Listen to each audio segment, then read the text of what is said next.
So thank you for joining us for Autism in the Workplace. Today's Lunch and Learn is a collaboration between FCIC, which is the Florida Center for Inclusive Communities, FL-APSE, which is the Florida chapter of the FL-APSE, which is the Association for Persons Supporting Employment First, and LAES, Learning Academy Employment Services.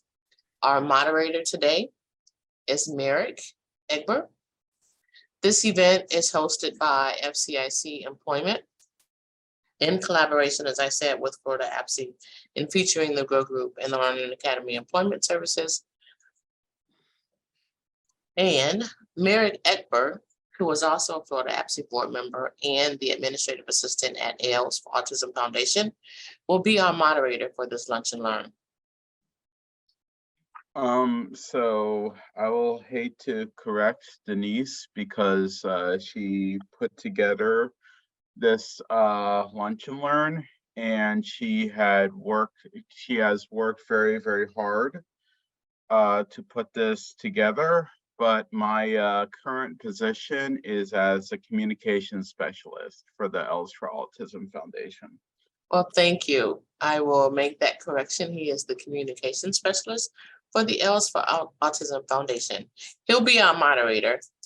But Merrick, in 2 or 3 sentences, can you tell us about yourself, how long you've been employed with LAES, and how many jobs you've had over the past few years? Well, okay, so I've been working for the LAES for Autism Foundation for 8 years. The first year I started as a contractor. My route to employment was I had an aunt and uncle show up and talk about how I could solicit for employment in autism organization because I have a prior diagnosis of autism. And so that's how I was able to inquire, and I eventually got the job. I also have had a lot of different jobs over the years. My most consistent one was before LAES was Best Buy. But outside of the workplace, I love movies, I love music, and I especially love video games. So I thank you for the introduction, Denise. Thank you. Take it away, Merrick. Okay. Employment First is a national systems change framework centered on the premise that all individuals, including those individuals with the most significant disabilities, are capable of full participation in competitive integrated employment, and community life. To learn more about Employment First policies, national and state level work and outcomes, please visit the links in the chat.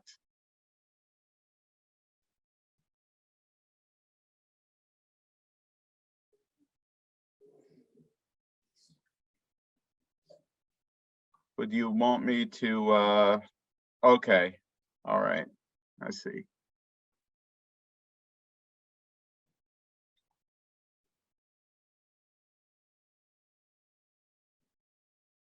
Okay.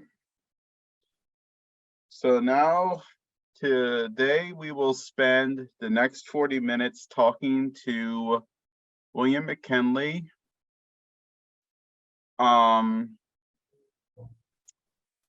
And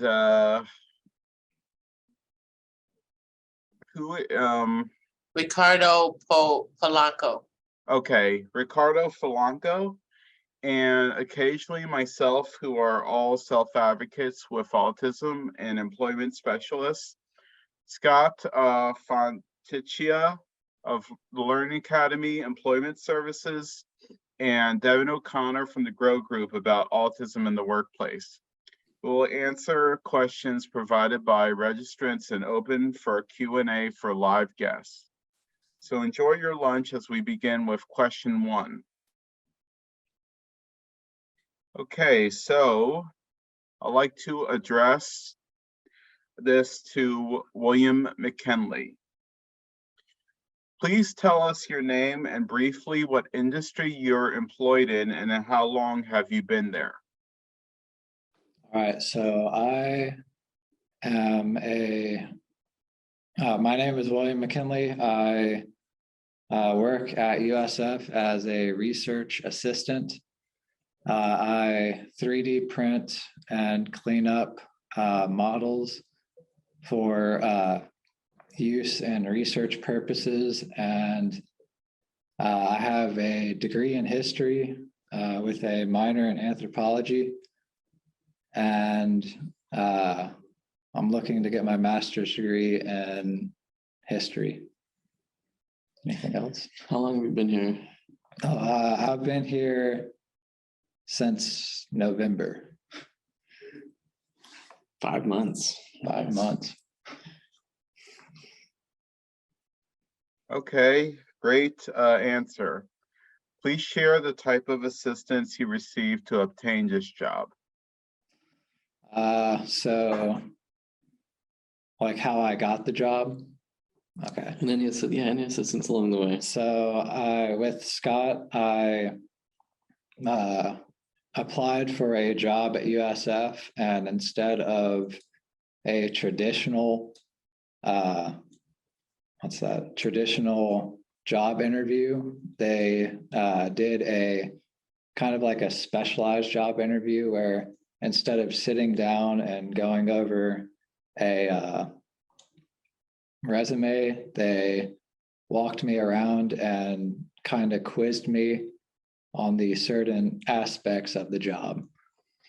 Yeah, and you were a customer through the Department of Vocational Rehabilitation. Yeah.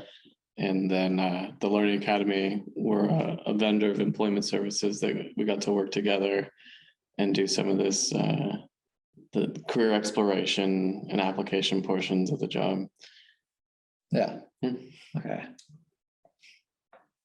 Yeah, so the question would kind of be posed to me too. I didn't have very much assistance needed to obtain this job.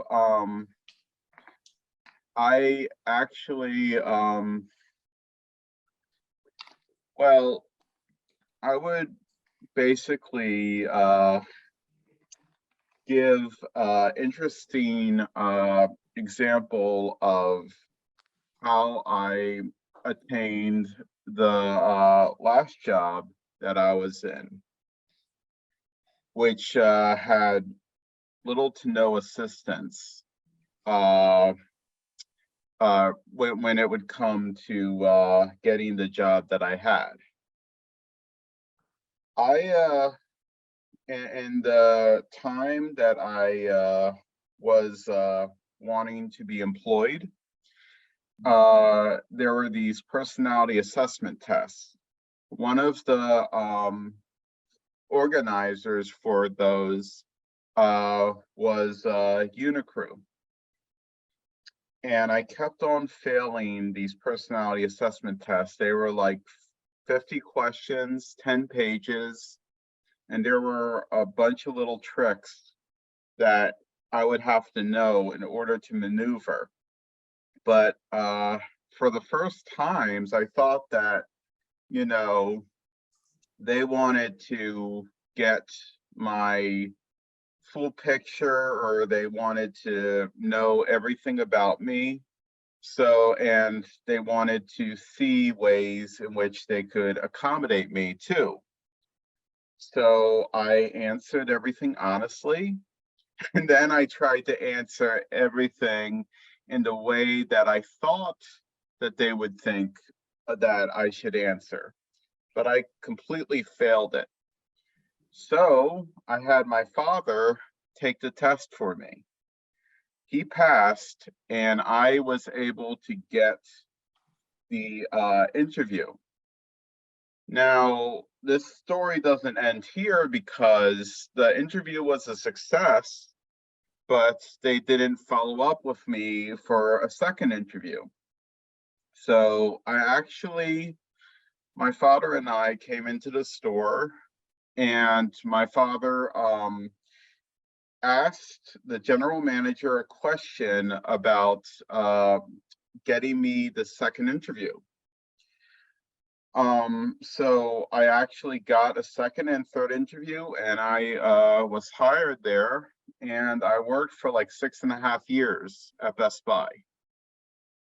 So I'd like to thank my father for not giving up on me and for providing me the assistance that I needed in order to help me maneuver through the realm of Best Buy.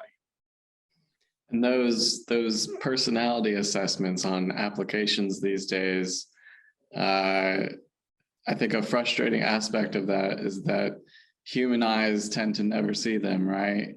It's almost like playing a video game in itself. It's just a logarithm that's going to screen you in or screen you out based on your answers. So I'm glad that he did help you out with that.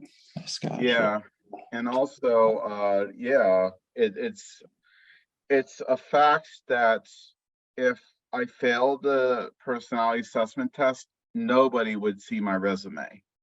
So it's just basically it's just basically pass and fail.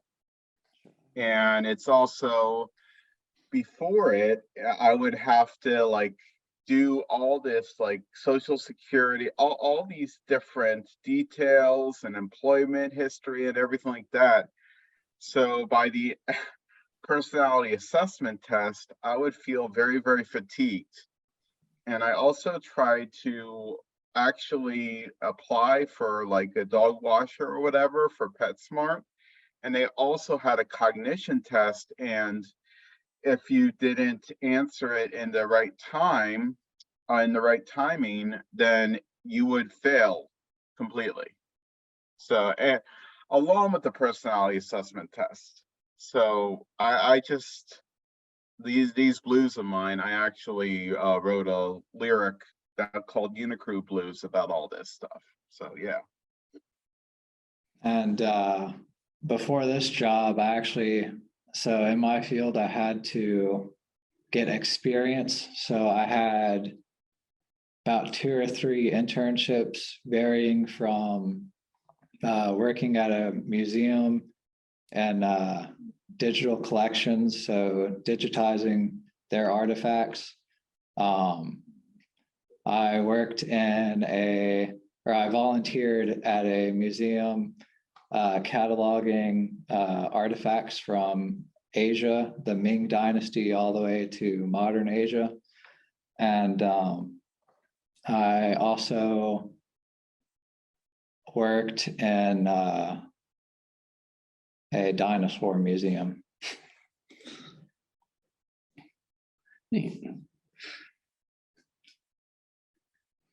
That's amazing. Thank you. And thank you to Joyce, who says that William is a wonderful asset to the library, and they're lucky to have him working with them, and that you are doing a great job, William. Thank you.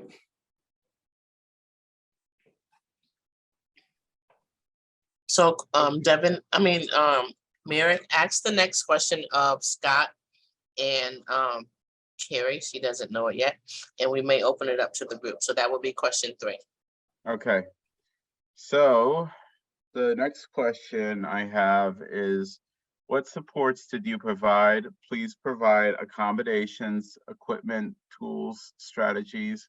Also, what other accommodations can be requested from an employer for an individual with ASD? So I'll go ahead and talk specifically about this experience with Will and getting this job.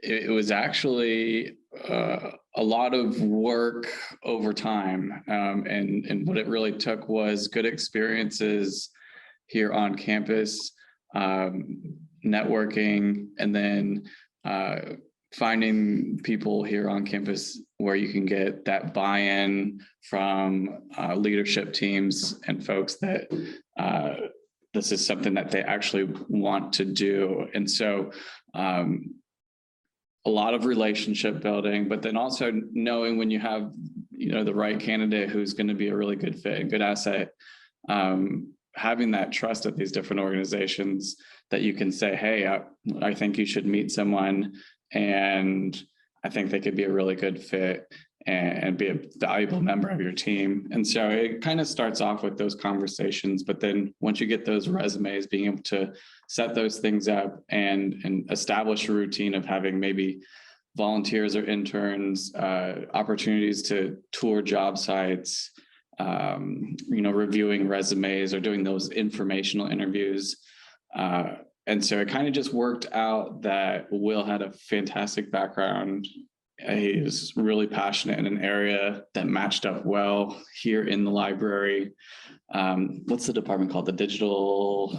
They change it all the time. I think DHHC? It was DHHC, but I'm pretty sure it's the Center for Digital Heritage and Geospatial Information. Okay, very technical, things over my head, but I knew, I was like, this is his jam, right? So I knew that, and how do I communicate that to them?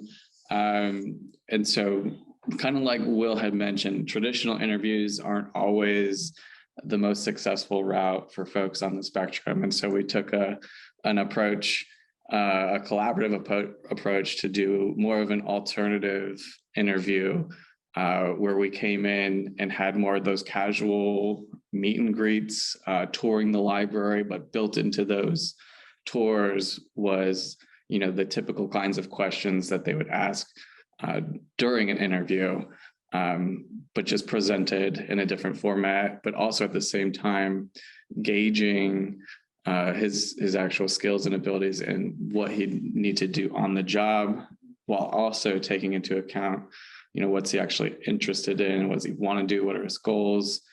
And so being able to have that conversation and then be here on site, and it all kind of lined up where he was the right fit for the job, and they could see that pretty clearly. And so then, getting Will started over here, it was pretty easy, right? I mean, it was easy because I had prior knowledge. Yeah. Yeah. And as far as accommodations go, I think he's got a lot of support as far as work scheduling, just things like the availability to work hybrid when needed. So he can be here. Use headphones whenever. Yeah. So being here in person, being able to work remotely, accommodating doctor appointments or any kind of medical needs, headphones to block things out. He's got an office area that he works in that's kind of, because the USF libraries, it's both massive and also filled with a lot of people, a lot of students. And so there are areas for him to work that's away from the noise. Desk. Yeah, we were able to bring in it's called a Very Desk. It's a standing desk, and that Will can use if he needs to get up and stand while he's working. There's a lot of different little things kind of built in. Any other accommodations that you would highlight or mention? Really just so for example, I was sick all of March, like very sick, and they were 100% behind me. I have cerebral palsy too, so I have a really weakened immune system.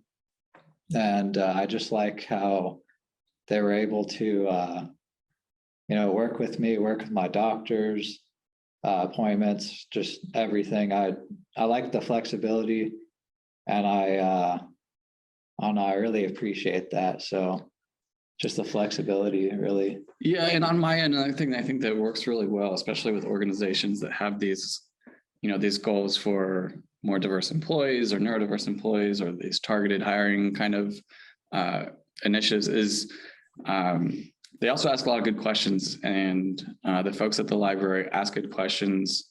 They're open to feedback. They want to set themselves up for success. So they wanted the training to go well. They wanted to make sure needs are met. And so I think that buy-in piece and that relationship piece is really important in that whole placement process and finding folks jobs. Because when all parties want there to be success, it's generally more likely that you'll find success doing that. So hopefully, I hope that answered the question. I kind of just started rambling and I might have missed a piece or two. No, you did well. I'd also like to ask that question. I know Merrick's going to ask Devin, but I'd like to ask the representative Jorge de Moya to also answer that question about accommodations, equipment, tools, and strategies. Briefly. Absolutely. Well, I mean, Scott said it all, so it's kind of hard to jump in there. But my name is, Jorge de Moya with the De Moya Foundation, and as an employment provider, when we are looking at those kinds of accommodations and using different tools and techniques, we kind of see what the company is doing already and highlight those things. They may not even know it, that they have a great accommodation in place. A perfect example is we have 2 young adults working at Brightline, and they have a security checkpoint and then a huge cart. And then they actually have giant magnets that go right on the cart to identify the destination. So it's not like a very small paper ballot or anything like that. It's, large and easy to find. And they just slap that magnet right on the cart to know of the destination. So when they're like, oh, how are we going to? I was like, how are we going to what? It's already in place, guys. You guys have already set it up. So it's, highlighting the company's strengths as well and supporting the company. So the companies that are opening those doors and hiring, they feel like, hey, we are on the right track. We are going in the right direction. And we didn't even know that we were doing those kinds of accommodations. And letting them know that they are doing a good job and that we're just here to kind of assist and help out and support them as much as we're supporting, the individuals being hired. Then all of a sudden, like Scott said, a good collaboration just breeds success, because both parties are looking forward to, as we say, bridge that gap of employment and make it, so much easier for everyone involved. Denise, I have something to add to Jorge's comment, if that's okay. Sure. I just wanted to point out, thank you, Jorge. That was such a great example, because it's important to see what's already there before you start creating tools that may not be necessary and are not part of the operations already for other employees, because we want to make sure that things are mainstream, and all employees are using these accommodations. Not just for individuals with disabilities. I also want to point out, many times job coaches are looking for these task supports, so supports to complete a task. And, we have our environmental analysis where we're looking through and we're looking for the sensory and the tasks, maybe even the motor skills that are required for individuals with autism. It is important typically to focus on executive functioning. So what is required of that task from an executive functioning perspective? So organization, putting tasks, in a specific order, or allocating certain time to tasks. Those are often challenges that aren't addressed.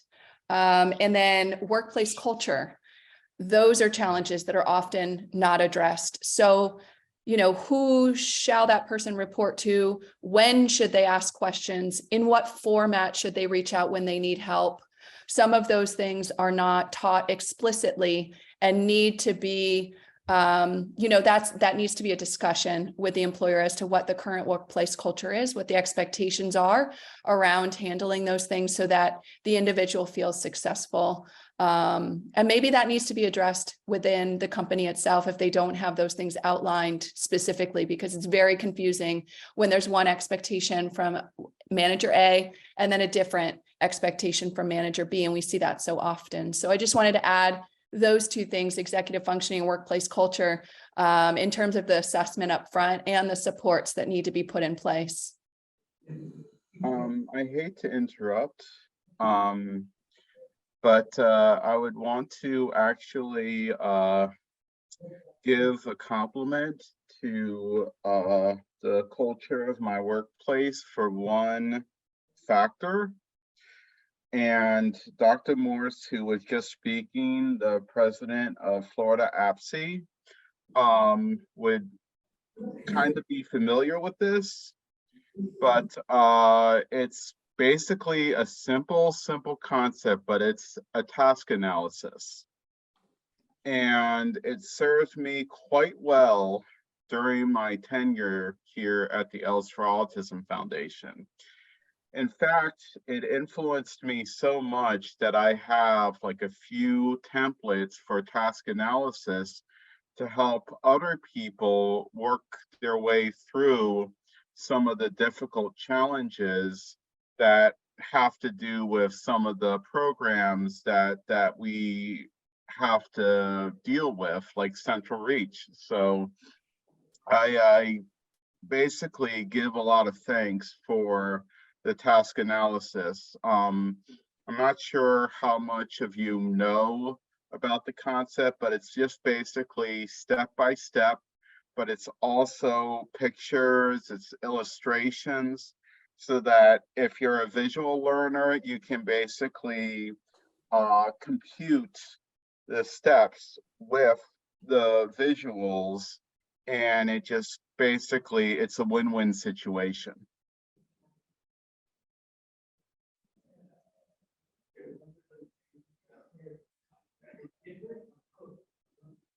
Great point, Merrick. And I see you're in the chat, Denise put in their VocaFit. So using static task analyses such as written steps or steps with photos, or using technology such as apps. VocaFit is one. There's a number of different apps that you can record videos into the steps. So video prompting or video modeling.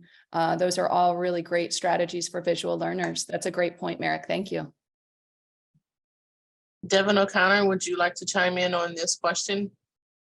Sure. Or Merrick's asked question 4 of all the employment specialists. Yes, I'm happy to. I think everybody did a great job of touching on pretty much my whole list. The only thing that I haven't heard yet is Ask Jan. And so we'll utilize this resource at 2 different points. Once we're meeting with the individual to get a better understanding of limitation related accommodations, so that we can go into the employer and have an understanding of what accommodations we may ask for. And then we'll also, once the person starts the job and has more of an understanding of the work related functions, we'll then again ask the employer to visit the askjan.org with their employee or their contractor, so that they can have a conversation about what accommodations could look like based on their business and operations. Anxiety is something that I'm noticing a lot more of recently. And so we've paid a lot of attention to that as well. And one of the easiest accommodations that we've seen is exercise, and not even from the perspective of going out and lifting weights or running or anything like that, but more so for walking before you start your shift. So whether that's walking around the retail store you're working at, or the campus you're working at, or even your neighborhood right before you actually go and drive to work, that has been a really good way for some of the individuals we're working with to reduce cortisol, increase some serotonin, those dopamines, and feel better about the day in general, and hopefully alleviate some of those thoughts of anxiety. And so those are 2 other things that we've been kind of focusing on. I guess the last one is just a learning style assessment. We'll utilize SITE early on as well, just to have an understanding of what is that person's preferred style of learning, and how can we translate whatever training they're receiving from the employer in a way that makes sense to that individual. And so that's been really cool, because if they have a lot of videos and the person isn't an auditory learner, we're able to then say, hey, let's write this out, or let's get the transcripts for this, or let's create some sort of graphic organizer so that the person can learn in a way that makes sense to them. And I wish I had that for my job at times. And I know that it's definitely a benefit to just kind of slow down the process, take a moment, and make sure early on that the person is set up for success. I definitely love that, Devin. I wish I would walk more before starting my day as well. Absolutely. Merrick, it's on you. Okay. So question 4. And this is directed to William, Devin, and Scott. Have any subsequent training been needed with this employer? If so, please describe. You want to start us off? Well, no, you start off and then I'll talk about what I'll feed off of you. Yeah, okay. So that, the way I understand that question is subsequent trainings after Will has started over here.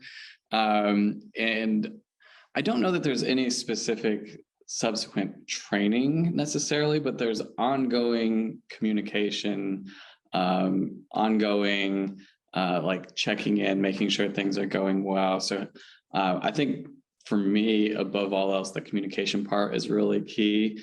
To be able to have an open line with Will. And so we'll either chat on the phone or I'll stop by and check in or go to a coffee shop nearby and just have a conversation.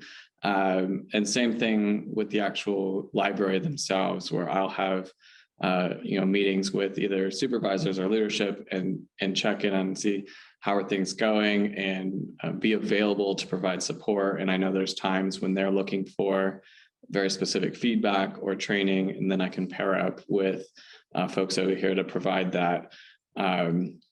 So as far as subsequent trainings go, I think that's kind of where my head's at with that one. It's just more of an ongoing communication and Yeah, so whenever for training for me, so in my field, they work with like GIS, a 3D modeling software called Blender. And I'm also learning about 3D printing and starting to actually put into use the 3D printer. So I've read about it all throughout my time in school. I've used some forms of Blender.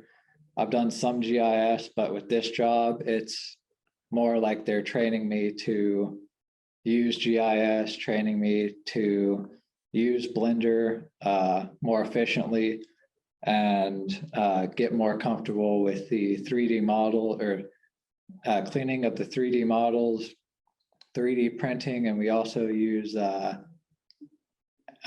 resin 3D printing. So, and actually, now that I think about it, back to Devin's point that he made just a couple minutes ago, after Will started the position and they got to know him and he got to know his workspace area, we actually did need to kind of reconvene and chat further about accommodations now that, the job is in place. And that's kind of when we got to that point where it's like, well, there's some days where I need to stand up or I need to move around, and a standing desk would be really helpful. So that wasn't something that we necessarily started with or came in with, but we found out as the job went on, oh, this is something that's going to be, really helpful for Will to be more successful. And I think also along the way, for my anxiety, for me personally, I like music, and any music, if I just listen to music, it calms me down. And a little plug for reggae. I like reggae. That calms me down a lot. But anyway, so music for me and my anxiety, that's like number one. Or for me also, this is gonna sound weird, but I also drink coffee to calm me down. So those are my two anxiety medications, if you will. Yeah, I was also going to give a shout out because as Will started, they would check in with him with, what do you need? And so I think they had the ability to purchase items. Yeah, so they gave me a new mouse, they gave me a new keyboard, and they gave me a new microphone for meetings and stuff. Yeah, so just different things that would kind of help set them up for success on the job. But yeah, it's evolved over the last 5 months. Yeah. How about you, Devin? So I was hoping my client Ricardo was going to be able to join. I'm checking my phone to see if he's called or try to attempt to join the Zoom. He's currently working right now and has been working with the school system for the last 4 years as a nutrition specialist and loves it. And this is his second job. I've worked with him. The first job, from a retraining perspective, we had to go back to the employer and actually do a task analysis for one of their existing employees to help the employer understand that Ricardo was doing just as good as their other employees, but there's this perception of disability and this understanding from their perspective that, you know, Ricardo would be performing at a pace that's less than some of the other employees. But when in fact we did the task analysis, we were able to compare his performance, and at that time it was food prep compared to some of the other employees, and show that, you know, for someone who's brand new, he was a few seconds behind on these tasks and much faster than some of the other individuals that they brought in. We transitioned him out of that position when he relocated, and we placed him in the school system. And his goal is to be a chef at some point. He's really motivated by food. He loves to be around food, but he also wanted more structure, and that schedule at the school system was something he was looking for. And so from that perspective, we have not had to do a lot of training. Luckily, we worked together before, so we understood what accommodations he would need to be successful. We did do an informational interview, so an unconventional interview, just to kind of help the new employer understand, hey, he's not going to be a professional interviewer, but Ricardo is going to be incredible once he gets into the kitchen. And so that was a nice way to kind of reduce some of the nerves going into the interview process and help them get straight to the point of, hey, are these tasks that you can do, and could we hire you for them? So I think I answered that. I'm not sure. I know, Denise, I saw your chat. Was there anything else you wanted me to speak on Ricardo's behalf until he joins, and hopefully he will? That was it. You did a wonderful job. Before Merrick goes on to question 5 for our employment specialist. Merrick, real quick, if I could jump in, something that for ongoing support that I actually love that we were doing, because it just happened yesterday, is peer-to-peer support. You know, creating that community. Just yesterday, a group of our clients all went to Topgolf together, and it was facilitated by one of our job coaches.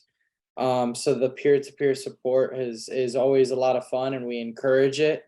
And, you know, it's always great to get out there and, you know, just allow natural conversation to support each other of what's going on at your job. And, well, how did you handle this situation? Well, I handled it like this, and so on and so forth.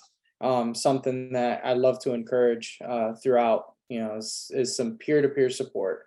You know, go out and, you know, with your buddies and have a drink and talk about your job and how it's going. You know, take your job coach with you. They won't mind.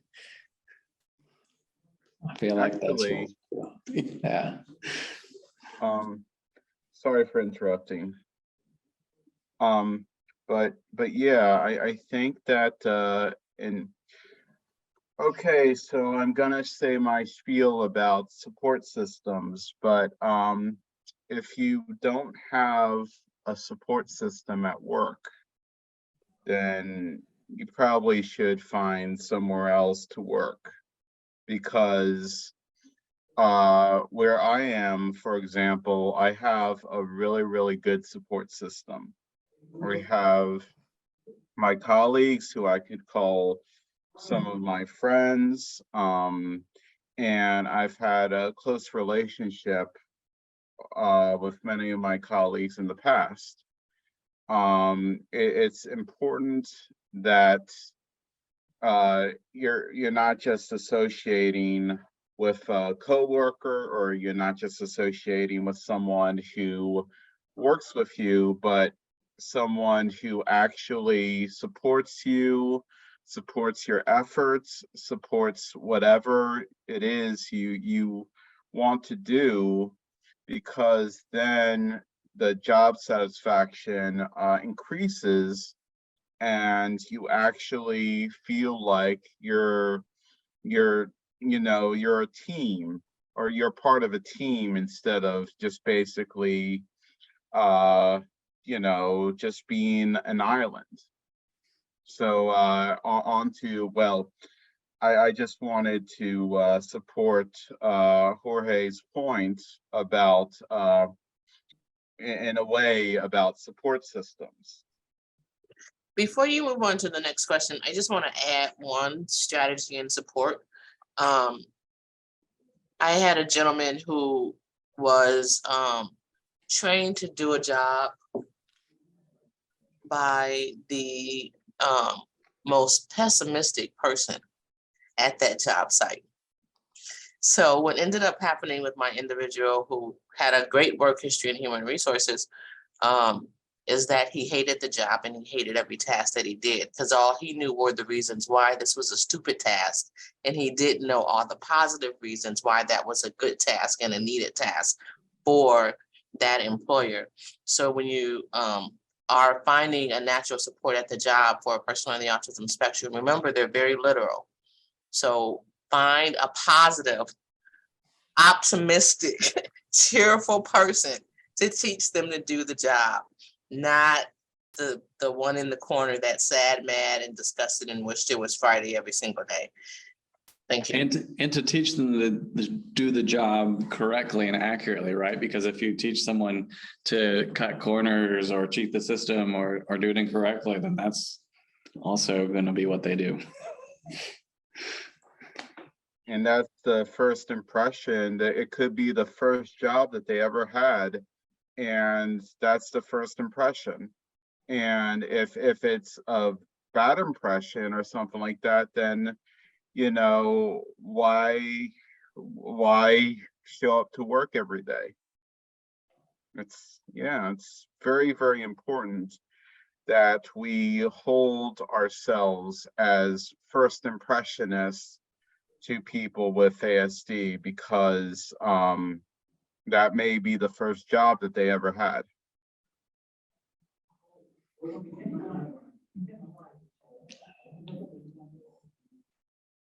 Okay, now I said my spiel. On to, I guess, question 5. So this is regarded to Devin and Scott. What are the biggest misconceptions by employers about hiring people with ASD? I've been going first this whole time, Devin. I'll let you start us off this time. I was just putting some thought into it too. Okay, so I think it depends on the industry. Right now we're working with a lot of technology firms, and neurodiverse, neurodivergent, a lot of those terms are being thrown around. And I think that some of those industries in particular, like cybersecurity or graphic design, web development, things like that, are very interested in bringing on individuals who are neurodiverse, but really don't know what that means. And so I think some of the misconceptions can be just based on like personal experience. If someone has a cousin or a family member who is autistic or has autism, they immediately think that that is what that looks like. And so when you bring in someone who doesn't fit that mold, it kind of throws them off. And so I think helping employers understand that once you meet a person, you've met one person, and that holds true with people with ASD or who are autistic. And that starts to get the conversation going a little bit. It reduces some of those misconceptions, and then you're having a conversation about that actual person, the applicant, based on their interests, strengths, abilities, things like that. So I'd say that's one of the biggest, not challenges, but the kind of places we're at. I will also say it's a positive note, because a lot of employers with these disability inclusion or DEI initiatives are much more open and receptive to these conversations. So, 5-10 years ago, it was more of a conversation of just, helping them understand disability in general and how capable a person with a disability can be. But now it's more so, hey, they've already had that kind of foundation of understanding. Now it's giving them a little bit more information about what that can look like in their workplace. Over to you, Scott. Thanks. Sorry to put you on the spot. Misconceptions, and yeah, to build off of what Devin said, I think we all kind of, we know what we know and what we've seen and exposed to. And I think there's a certain number of folks, when they think autism, they think of what's out there in media. And so things like, the historic example of Rain Man or The Good Doctor, or maybe some kind of movie or TV show they've seen. Or maybe they have, someone that they follow on Facebook, or someone that's really vocal about their experience, or they know someone with a friend or a family member or a child.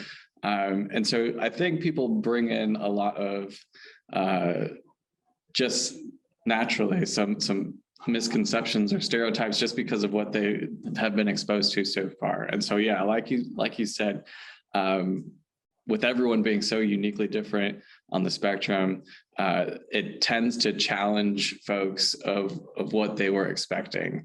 And so I know that strategies for helping folks on the spectrum include setting those expectations up, making sure that the environments are going to be predictable, knowing who you're going to meet. But I think a lot of times I have to do that on the flip side as well for businesses and employers, and try to set that up for success for them too, so that it's predictable, they know what to expect. But a lot of times, even though I think a lot of us are getting sick of Autism Awareness Month because we're all kind of aware of it, and we do feel that people should be aware of it. Going in and doing some of these trainings, well, there's a lot of people now who still will tell me, oh, I don't know a whole lot about it. This is really informative, learning about characteristics, especially getting firsthand experience and firsthand perspective from autistic adults. Even though I think the autism awareness thing has run its course and we're kind of at that autism acceptance of piece, I do think that self-advocates should be getting more involved on that autism awareness side to kind of challenge some of those misconceptions that are out there and the stereotypes that I do run across. So to this day, I'll still have managers that are like, hey, can you come to the interview? They need me to be there, or they want me to be there because they don't know who they're going to meet. Or, during the interview, directing all their questions to me rather than the actual interviewee. Or I've had some really interesting questions in interviews. I had one person say, is he violent? It's just really inappropriate stuff, right? But it's things that they've learned in their life or in their history for one reason or the other. So kind of dispelling those things. But thanks for setting up things like this where we can chat about it and be open and address some of those misconceptions. So hopefully I answered that in a roundabout way. Thank you very much. And I see Ricardo is here. Yay, Ricardo. Hi, how you doing? Again, so sorry I'm late. I'm so sorry. No problem, Ricardo. You're fine. No need for an apology. Do you mind, Ricardo? So we've done a lot of talking, and I did a little bit of talking on your behalf, but do you mind just sharing with the group some of the strategies that we used to help you either become employed at either USF or at Hillsborough County School System, or just some of the things you do day to day to be successful? The day to be successful. Yeah. Okay.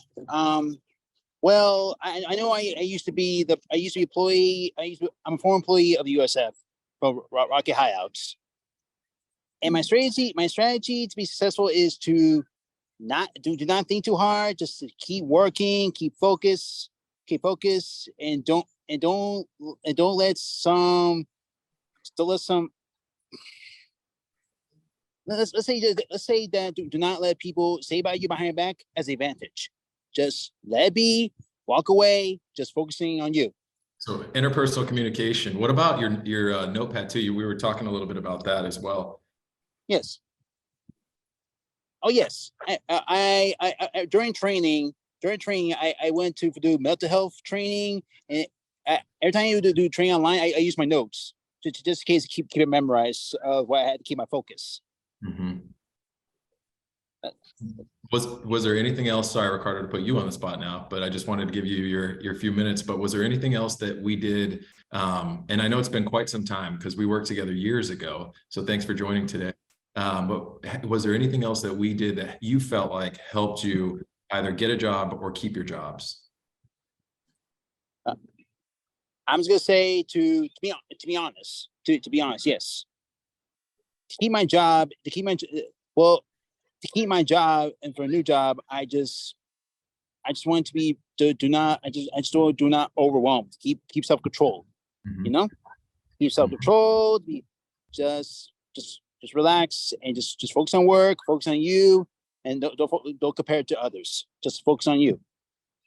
I love that. Thank you very much. And we're gonna move on to additional questions at this time. So if you are in the audience and you have a question for either one of our employed adults who are on the autism spectrum or their employment specialist, raise your hand. We'll call on you. You specify who your question is for, or just say it in general, and we'll do 3 questions before we wrap this up. So our first question, of course, is Carrie Morris. I'll get the ball rolling as you're putting together your ideas. I wanted to talk about employee evaluations and how tough those are. So many of us experience 90-day evaluations, right, at the first 3 months of employment, and then our annual evaluations, where typically you're sitting in a room with your superiors. You're the only one, and you don't know what's going to happen, and they're giving you loads of information, and you're expected to sit there and be okay with it. Otherwise, some employers do have systems in place where they will let you know ahead of time, maybe when you're hired, what your expectations are, and have ongoing meetings with you to update you on your progress and make that experience a little bit more comfortable for you. I was wondering what your experiences have been, and if there are some employers that you've worked with, either job coaches or individuals, that have really done a nice job in helping you understand your progress.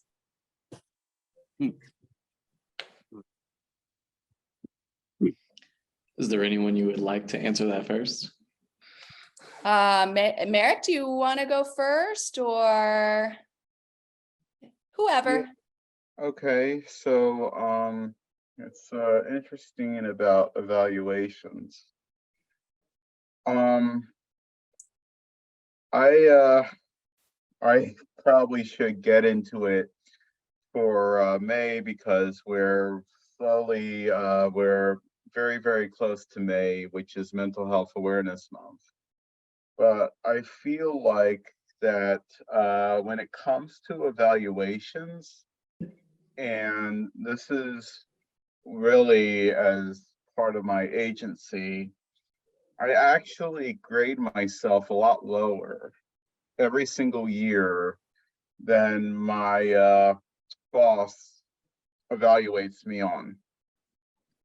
But I think that it's really about criteria. It's really about characteristics. I think that a good evaluation system would have to be what is maybe tangible, or something that is no invisible stuff, nothing about get the wrong way or the right way. You should probably evaluate to the strengths, to the just abilities, and to the relative characteristics, in terms of, for example, someone who has autism would be properly evaluated for their relative characteristics in the relative way that they have been very, very successful. And also, if they have like exceptional merit or anything like that, that they should be rewarded, or that they should be calculated on. It's just really, we are all in the, I guess that part of it is one of the things that, if I were to answer the question about the misconceptions, the new numbers are 1 in 36 children with autism spectrum disorder. So you have to basically acknowledge that we are not going anywhere, and there's much more. As the population grows, there's much more people with autism spectrum disorder. So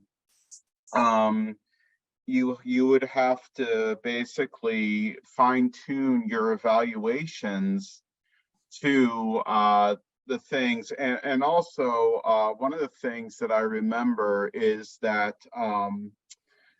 it's not about socialization. It's not about all that much, communication and all that stuff. It's really more about getting the job done and how effective the job is done.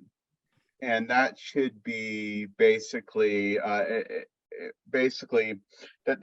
should be how someone is evaluated, instead of, having parties or, getting along with coworkers, because maybe someone is asocial, not antisocial, but asocial, but they can get the job done. And that should be a priority when it comes to evaluations, especially evaluating people with autism. I know that I'm in the fog and everything is, not that clear, but hopefully I have shared with you a coherent message.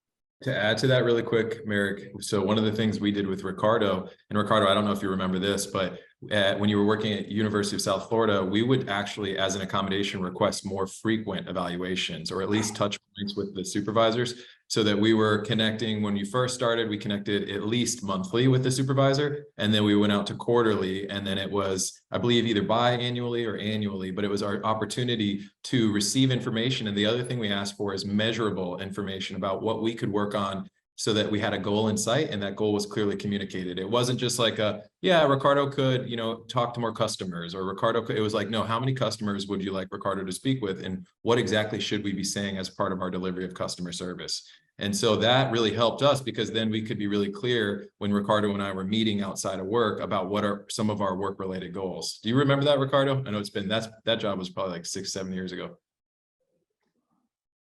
Oh, you're on mute. Muted. Sorry. Sorry about that. What I'm about to say is that it's been a long time ago. I totally forgot. No problem. That's okay. It's all good. It's all good. So it's now 12:58. So thank you all for attending this collaborative lunch and learn between FCIC, FL-APSE, and the Learning Academy Employment Services. We will be holding a collaborative like this 4 times per year. Stay tuned for information about our next event. FCIC will also be having their annual virtual conference on June 2nd. The flyer just went into the chat from 9 a.m. to 3:30 p.m. It will be held virtually on the Zoom platform, and the link to the registration page is in that flyer that you can download, and it's in the chat. And I know I said this for Merrick, but I'm just going to do it. We ask that you complete the survey in the link that we're going to send you next week. We're not going to post it in the chat today, but we will send you that link next week. When you take the survey, please make sure that after you answer the last question, you don't immediately close your screen. You wait for that thank you note, and at the bottom of that thank you note will be the link for you to get your APD certified certificate of attendance. If you close it too fast, you will miss that. But luckily, I do keep copies of them all. I also wanted to share with you guys one more thing, especially for those who are going to be in South Florida. We are having our next networking event for FL-APSE on May 5th, and it'll be at the Lauderdale Brewery. And you are welcome to join us. It's from 5:30 to 6:30. Hope to see you all there. Again, Merrick, you can have the last line. Okay. All right. So as in closing, again, we appreciate your attentiveness and continued support for the Employment First movement. Real jobs for real pay for all people with disabilities. Please visit our website for more information about our programs, projects, and how you can get involved.